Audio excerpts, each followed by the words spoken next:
बहुत ही interesting topic पढ़ेंगे जिसका नाम है arrival of the Europeans in India, यानी कि यूरोप के लोग इंडिया क्यों आए, कैसे आए और क्या रीजन था उनके आने का। तो चलो स्टार्ट करते हैं। सबसे पहले याद रखो, इंडिया हमेशा से एक सेंटर ऑफ अट्रैक्शन रहा है। हड़प्पन सिविलाइजेशन के टाइम से ही इंडिया का ट्रेड और कल्चर का कनेक्शन दुनिया के अलग अलग रीजन्स से था। 15th सेंचुरी के दौरान यूरोप में एक बड़ा चेंज आया जिससे हम रिनेंसियंस कहते हैं, एक सोशल और रिलीजियस अवेकिंग। इसका कनेक्शन हिस्ट्री ऑफ इंडिया से भी है। इसी समय यूरोपियंस ने इंडिया की तरफ इंटरेस्ट लेना स्टार्ट किया था। अब बात करते हैं असली रीजन की। Why did the Europeans come to India? 1453 AD में टर्क्स ने कॉन्स्टेंटिनोपल को कैप्चर किया था। ये जगह एक इम्पॉर्टेंट ट्रेड रूट थी इंडिया और यूरोप के बीच। जब ये रूट ब्लॉक हो गया तो इंडियन गुड्स जैसे कि cotton, silk, spices, Indigo, opium, timber, knitter, ये सब यूरोप पहुंचाना बंद हो गया। यूरोपियंस को इंडियन स्पाइसेस की बहुत जरूरत थी। उनके फूड हैबिट्स में मीट का यूज ज्यादा था और स्पाइसेस उनके लिए प्रिजर्वेशन और टेस्ट दोनों के लिए इम्पोर्टेंट थे। Discovery of sea route. जब लैंड रूट बंद हो गया तब यूरोपियंस ने नया रास्ता ढूंढना स्टार्ट किया। उनका गोल था इंडिया तक पहुंचना बाय सी। इस जर्नी में सबसे इम्पोर्टेंट नाम है Portuguese sailor Vasco da Gama का, जो सबसे पहले केप ऑफ गुड होप को क्रॉस करके इंडिया स्पेशली कोलकाता पहुंचे। मैप में तुम देख सकते हो old land water route Constantinople से Baghdad, Iraq, Arabia and finally India. New sea route Portugal से Cape of Good Hope, Mozambique और डायरेक्टली इंडिया जैसे कि कोलकाता, कोची। ओके, तो यूरोपियन कंट्रीज जैसे पोर्टुगल, स्पेन, होलैंड, नेदरलैंड, ये सबसे ट्रेड के लिए नया वाटर रूट ढूंढा और इसी वजह से उनका इंडिया में अराइवल हुआ। स्टूडेंट्स, जैसे हमने देखा वास्को द गामा 1498 में कोलकाता पहुंचा था, जो एक नए सी रूट के डिस्कवरी का रिजल्ट था। ये उनका पहला कांटेक्ट था इंडिया के साथ और इसी के साथ यूरोप से लोग इंडिया आने लगे। पोर्टुगीज लोग यानी कि फिरंगी लोग। वास्को द गामा ने कोलकाता 1498 एडी में समुद्रिक राजा के समय पे एंट्री ली। उसने स्पाइसेस के ट्रेड का परमिशन लिया और सिक्योरिटी के लिए गोवा, कोची 1503 और कन्नूर 1505 जैसे पोर्ट्स में फोर्ट बनवाए। फ्रांसिस्को दे अल्मिंदा और अल्फांसो दे अल्बुक्यूरिकी जैसे गवर्नर्स ने गोवा कैप्चर किया। 1530 एडी और पोर्टुगीज रूल एस्टेब्लिश किया। उन्होंने वसाई 1534, दीव 1535, दमन 1559 जैसे जगहों पे अपना कंट्रोल बनाया। पोर्टुगीज को लॉर्ड ऑफ द सी भी कहा गया क्योंकि उन्होंने शिप्स में सेंट्रल एशिया के घोड़े तक लाने स्टार्ट किए। गोवा में उन्होंने क्रिश्चियंस बनाए और दूसरे देशों को ट्रेड के लिए परमिशन लेनी पड़ती थी। अब बात करते हैं डच यानी होलैंड के व्यापारी की। पोर्टुगीज के बाद डच लोग आए, मेनली ट्रेड और प्रॉफिट के लिए। 1658 में श्रीलंका पे कब्जा किया, बंगाल 1632 और मलाबार 1650 में ट्रेड सेटअप किया।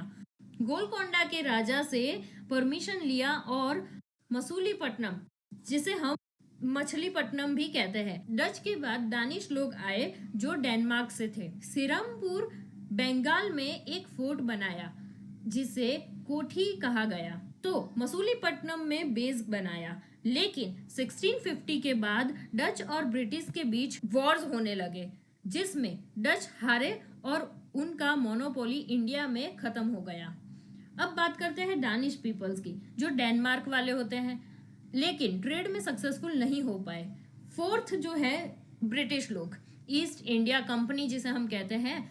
सबसे ज्यादा इम्पैक्टफुल यूरोपियंस थे। 1600 में ईस्ट इंडिया कंपनी बनी। 1615 में थॉमस रॉय ने जहांगीर से परमिशन ली ट्रेड की। सूरत में उनका पहला ट्रेडिंग पोस्ट फैक्ट्री एस्टेब्लिश हुआ। 1633 में बालासोर उड़ीसा और 1651 में हुगली बंगाल के पास कासिम बाजार में पोस्ट बनाया। पटना में भी फोर्ट एसटी जॉर्ज के अंडर एक फोर्ट सेटअप किया। 1698 में कोलकाता के पास फोर्ट विलियम कॉलोनी बनाई, जिसमें सुल्तानुती, कालीघाट और गोविंदापुर शामिल थे। फिर आती है बात फ्रेंच की। फ्रांस के व्यापारी फ्रेंच लोग भी इंडिया आए 1639 में। फ्रांस मार्टिन ने मद्रास यानी कि चेन्नई में ट्रेड सेंटर बनाया। 1664 में फ्रेंच ईस्ट इंडिया कंपनी बनी। 1673 में पौंडीचेरी या जिसे हम पुडुचेरी भी कहते हैं एस्टेब्लिश किया। मसूलीपट्टनम में उनका हेडक्वार्टर बना। लेकिन ब्रिटिश और फ्रेंच के बीच कई वॉर्स हुए। ब्रिटिश को जब कर्नाटका और हैदराबाद के नवाब्स का सपोर्ट मिला तो फ्रेंच हार गया। 1761 में ब्रिटिश ने पौंडीचेरी भी जीत लिया और फ्रेंच का रूल खत्म हो गया। तो स्टूडेंट, डिफरेंट यूरोपियन पावर्स ने अपना ट्रेड एस्टेब्लिश किया, लेकिन सबसे ज्यादा पावरफुल बनकर उभरे ब्रिटिश, जिसमें मिलिट्री और पॉलिटिकल सपोर्ट भी मिल गया था। अब तक हमने देखा कि ब्रिटिश इंडिया में ट्रेड के लिए आए थे। 1651 एडी में बंगाल में उनका पहला फैक्ट्री ट्रेडिंग पोस्ट एस्टेब्लिश हुआ। 1717 एडी में मुगल एम्परर फारूक सियार ने उनको बंगाल, बिहार और उड़ीसा में फ्री ट्रेड की परमिशन दी और फिर 1740 के बाद उन्होंने फोर्ट विलियम को और मजबूत बनाया। सिराज उद दौला बंगाल का नवाब था। उसने देखा कि ब्रिटिश का पावर बढ़ता जा रहा है, तो 15 जून 1756 को उसने फोर्ट विलियम पे अटैक कर दिया। बैटल ऑफ प्लेसी की बात करें 1757 एडी में जो हुआ था, ये वॉर ब्रिटिश और सिराजुद्दौला के बीच हुआ था और यहीं से ब्रिटिश राज की शुरुआत मानी जाती है। इंपॉर्टेंट पॉइंट्स कुछ जो है वो ये थे कि सिराज ने कोलकाता पे कब्जा किया तो ब्रिटिश ने मद्रास से आर्मी भेजी under Robert Clive. Second point हम ये भी देख सकते हैं कि मानिक चंद ने ब्राइब लेके कोलकाता ब्रिटिश को दे दिया। ब्रिटिश ने नवाब के commander in chief Mir Zafar से समझौता किया, उससे प्रॉमिस किया कि अगर वो बिट्रे करेंगे तो उसे नवाब बना देंगे।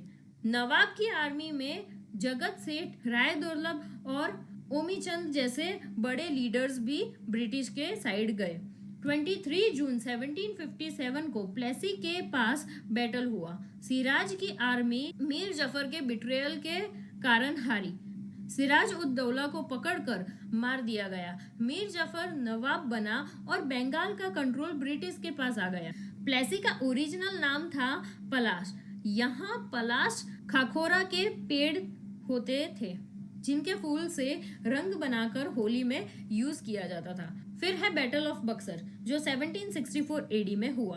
अब ब्रिटिश का पावर बंगाल के बाहर भी बढ़ने लगा। 22 अक्टूबर 1764 को एक और मेजर बैटल हुआ, बैटल ऑफ बक्सर। इसमें 3 रूल्स मिले।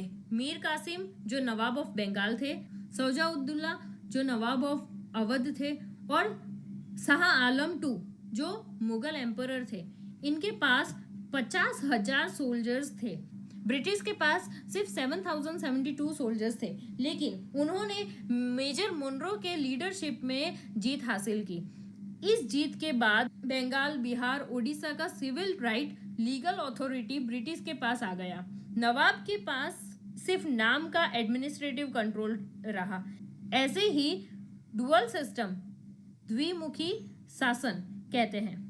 फिर बात करते हैं मैसूर वॉर की जो साउथ इंडिया में हुआ। नॉर्थ इंडिया के बाद ब्रिटिश ने साउथ इंडिया में मैसूर को टारगेट किया। मैसूर में रूल करते थे हैदर अली और बाद में उनका बेटा टीपू सुल्तान। हैदर अली ने यूरोपियन स्टाइल आर्मी बनाई थी।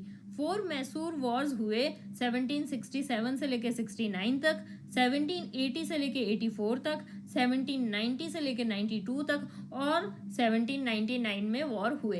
इन वॉर्स में टीपू सुल्तान ने बहुत ब्रेवरी दिखाई, लेकिन 4th वॉर 1799 में वो मार्टियर हो गए और मैसूर भी ब्रिटिश के कंट्रोल में आ गया। तो स्टूडेंट्स, बंगाल से स्टार्ट हुआ ब्रिटिश रूल धीरे धीरे मैसूर और पूरे इंडिया में फैल गया। बैटल ऑफ प्लेसी ने ब्रिटिश को पॉलिटिकल पावर का दरवाजा दिया और बैटल ऑफ बक्सर ने उनका राज लीगल तौर पे कंफर्म कर दिया। Mysore war, Hyder Ali and Tipu Sultan. Students, Mysore south India का एक पावरफुल स्टेट था। हैदर अली ने यूरोप स्टाइल आर्मी बनाकर ब्रिटिश के खिलाफ रेसिस्टेंस शुरू किया। उनकी डेथ हो गई 1782 एडी में, लेकिन उनके बेटे टीपू सुल्तान ने फाइट कंटिन्यू रखी। मैसूर वॉर के बारे में मैं आपको बता दूं तो फर्स्ट मैसूर वॉर जो हुआ था उसका कोई रिजल्ट नहीं निकला। सेकंड मैसूर वॉर जो हुआ उसकी ट्रीटी साइन हुई थी, और थर्ड मैसूर वॉर जो हुआ टीपू सुल्तान को हैवी लॉस हुआ था उससे। और फोर्थ वॉर जो 1799 एडी में हुआ, जिससे टीपू सुल्तान शहीद हो गए और ब्रिटिश ने मैसूर पर कंट्रोल ले लिया। ब्रिटिश ने वादियार डायनेस्टी को वापस राज दिया और सब्सिडरी अलायंस लगा दिए, यानी ब्रिटिश आर्मी को रखो और पैसा दो। मराठा वॉर्स। अब बात आती है मराठा वॉर्स में। मराठा एम्पायर भी एक बड़ा चैलेंज था ब्रिटिश के लिए। 1761 AD third battle of Panipat के बाद मराठा एम्पायर वीक हो गया। उसका डिवीजन हुआ सिंधियंस में, होलकार्स में, गायकवाड्स में और बॉन्सल्स में। इन सब पर कंट्रोल था पेशवा का, जिसका हेडक्वार्टर था पुणे में। मराठा वॉर के बारे में मैं आपको बता दूं तो फर्स्ट एंगोला मराठा वॉर जो था वो 1775 एडी से 1782 एडी तक हुआ। ट्रीटी ऑफ सालबाई साइन हुई, दोनों ने अपनी टेरिटरी रिटर्न की। सेकंड वॉर जो था 1803 एडी से लेके 1805 एडी, ब्रिटिश ने दिल्ली, उड़ीसा, आगरा का कंट्रोल ले लिया। थर्ड वॉर में 1817 एडी से लेके 1819 एडी तक मराठा पावर फाइनली क्रश हो गई। पेशवा को पुणे से हटाकर बिथुर कानपुर भेज दिया गया। अब ब्रिटिश राज विंध्याचल से साउथ इंडिया तक स्प्रेड हो गए। British rule administration setup India पे कंट्रोल लेने के बाद ब्रिटिश अपना एक नया एडमिनिस्ट्रेटिव सिस्टम बनाया, लेकिन ये सिस्टम इंडियन लोगों की भलाई के लिए नहीं बल्कि ब्रिटिश इकोनॉमी एक्सप्लोटेशन के लिए था। गवर्नमेंट स्ट्रक्चर 1773 एडी से स्टार्ट हुआ। रेगुलेटिंग एक्ट 1773, गवर्नर जनरल का पोस्ट क्रिएट हुआ, एक सुप्रीम कोर्ट भी बना। फिर आते हैं चार्टर एक्ट ऑफ 1813 में कंपनी का मोनोपोली खत्म हुआ और पार्लियामेंट के फुल कंट्रोल में आ गई। Charter act of 1833, governor general के पास और पावर आई, पूरे इंडिया का लॉ बनाने का राइट मिल गया।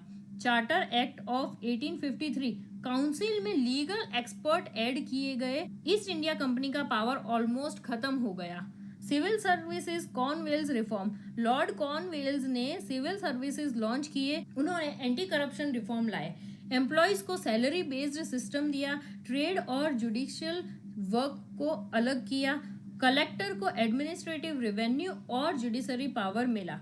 तो स्टूडेंट्स, मैसूर और मराठा वॉर्स के बाद ब्रिटिश का इंडिया पर फुल कंट्रोल हो गया। उन्होंने एडमिनिस्ट्रेटिव रिफॉर्म्स के नए नाम पे एक्सप्लोशन सिस्टम बनाया, जिसमें उनका मकसद था इंग्लैंड को rich banana, not for Indians welfare. India की कोई भलाई नहीं थी इसमें, और सिर्फ उनको क्या करना था, इंग्लैंड को ही और अमीर बनाना था। British civil services in India. Students, जब ब्रिटिश ने इंडिया में अपना रूल एस्टेब्लिश किया तो उन्होंने अपना एडमिनिस्ट्रेटिव स्ट्रक्चर भी बनाया। सबसे इम्पोर्टेंट था सिविल सर्विसेज।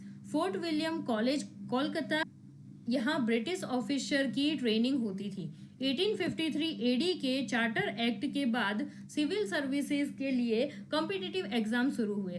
पहले सिर्फ इंग्लिश लोग ही हाई पोजीशन में अपॉइंट होते थे, इंडियंस को सिर्फ क्लरिकल और लो जॉब्स मिलती थी। लेटर कुछ इंडियंस को भी एग्जाम में अपीयर होने की परमिशन मिल गई। British army in India. British army का मेन एम था इंडिया को कॉन्क्वीर करना और इंटरनल रिबिलियंस को सप्रेस करना। कई इंडियंस ने कंपनी की आर्मी ज्वाइन की एज सोल्जर्स, यानी कि सिपाही। सिर्फ ब्रिटिश हाई ऑफिसर्स बन सकते थे। इंडियंस को सूबेदार से ऊपर नहीं बनाया जाता था। सैलरी फिक्स थी पर प्रमोशन नहीं मिलता था। बाय 1857 AD ब्रिटिश आर्मी में 3,11,400 सोल्जर्स थे, जिसमें से 2,65,900 तो इंडियन ही थे। British police system, British police force भी आर्मी जैसा इंपॉर्टेंट थी। इसे स्टार्ट किया था गवर्नर जनरल कॉर्नवेल्स ने। पुराने फ्यूडल पुलिस सिस्टम को हटाकर मॉडर्न सिस्टम इंट्रोड्यूस किया। हर डिस्ट्रिक्ट में DSP, district superintendent of police appoint होता था। विलेज में फौजदार यानी कि सब इंस्पेक्टर और गार्ड होते थे। हाई रैंक पुलिस पोजीशन सिर्फ ब्रिटिश लोगों के पास होते थे। इंडियन सिर्फ सिपाही यानी कांस्टेबल बन सकते थे। Judiciary system, British legal reforms, British judiciary system की शुरुआत की वॉरेन हेस्टिंग्स ने under regulating act of 1773। Two type of courts, civil and criminal.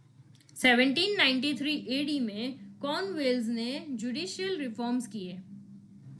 4 provincial courts, हर डिस्ट्रिक्ट में सिविल कोर्ट्स बनाए। तालुका एंड रजिस्ट्रार कोर्ट्स ने लोकल लेवल पे work किया। इंडियन जजेस को मुंसिफ और आमीन कहा जाता था। हाई पोजीशन सिर्फ ब्रिटिश लोगों के पास थी। पहली बार विलियम बेंटिक ने इंडियंस को जुडिशियल पोस्ट पे अपॉइंट किया। हाई कोर्ट कोलकाता, मद्रास, बॉम्बे में सेटअप हुआ। 1833 AD में ब्रिटिश ने लॉज लिखित यानी कि रिटन फॉर्म में लाए, जो मॉडर्न इंडिया के लॉ का बेस बना। तो स्टूडेंट्स, ब्रिटिश ने civil services, army, police and judiciary का एक स्ट्रॉन्ग कंट्रोल सिस्टम बनाया, जिसमें Indians mostly lower level jobs में थे। ब्रिटिश लॉ इंडिया के लिए एक नया लीगल सिस्टम लाया, लेकिन इसका मकसद था ब्रिटिश इंटरेस्ट को सिक्योर करना, ना कि इंडियन वेलफेयर को।